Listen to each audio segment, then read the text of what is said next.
بسم اللہ الرحمن الرحیم۔ میرے نبی صلی اللہ علیہ وسلم کی پیاری حدیث مبارکہ ہے کہ میرے آقا صلی اللہ علیہ وسلم نے کبھی بھی کسی کے معاملے میں نکتہ چینی نہیں فرمائی۔ آپ نے کبھی بلا وجہ کی روک ٹوک نہیں اپنائی۔ حضرت انس رضی اللہ تعالیٰ عنہ فرماتے ہیں، میں 10 سال اپنے آقا کی خدمت میں رہا، اپنے آقا کی معیت اور صحابیت میں رہا۔ آپ صلی اللہ علیہ وسلم نے کبھی بھی لیما اور لا کے الفاظ نہیں بیان فرمائے۔ یہ نہیں فرمایا اے انس تم نے یہ کام کیوں کیا اور اے انس تم نے یہ کام کیوں نہیں کیا۔ سبحان اللہ، 10 سال کسی بندے کے ساتھ گزارنا اور پرسکون انداز میں گزارنا یقیناً یہ بہت بڑی عبادت ہے۔ عرب والوں کے ہاں ایک مشہور مزاحیہ کردار ہے جوہا۔ اس کا ایک واقعہ بڑا مشہور ہے کہ ایک دفعہ جوہا اور اس کا بھتیجا چل رہے تھے، گدھا ان کے ساتھ تھا۔ جوہا گدھے پر بیٹھا تھا اور اس کا بھتیجا پیدل چل رہا تھا۔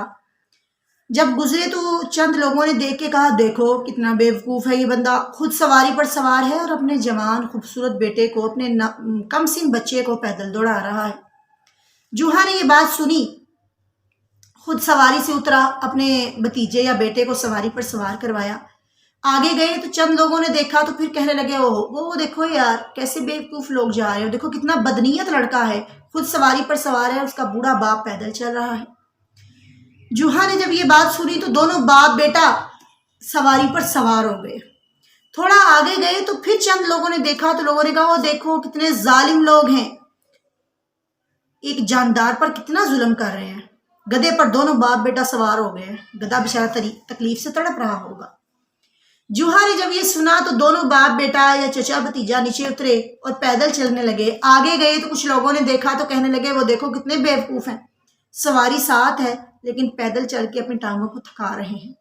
اللہ اکبر۔ مطلب کیا کہ ہمارے ارد گرد اکثر لوگ صرف اسی کام میں مشغول ہیں کہ وہ دوسروں پر نکتہ چینی کر سکے۔ اس نے نئے کپڑے کیوں پہنے، اس نے پرانے کپڑے کیوں پہنے، اس نے میک اپ کیوں کیا، اس نے چہرہ کیوں نہیں دھویا، تم نے نماز پڑھی تو ایسے کیوں پڑھی، تم نے کھانا کھایا تو یہ کوئی کھانے کا وقت ہے، تم نے پانی پوچھا ہم نے تو چائے پینی تھی، تم نے لسی کا بتایا ہمارے لیے تو دودھ ضروری تھا۔ یعنی ہم نے یہ اپنی عادت بنا لی ہے، اپنا وتیرہ بنا لیا ہے کہ ہم نے ہر حال میں دوسروں پر اعتراض کرنا ہے، دوسروں پر نکتہ چینی کرنی ہے، دوسروں سے روک ٹوک کا انداز اپنانا ہے، حالانکہ یہ کسی بھی طرح مناسب طریقہ نہیں۔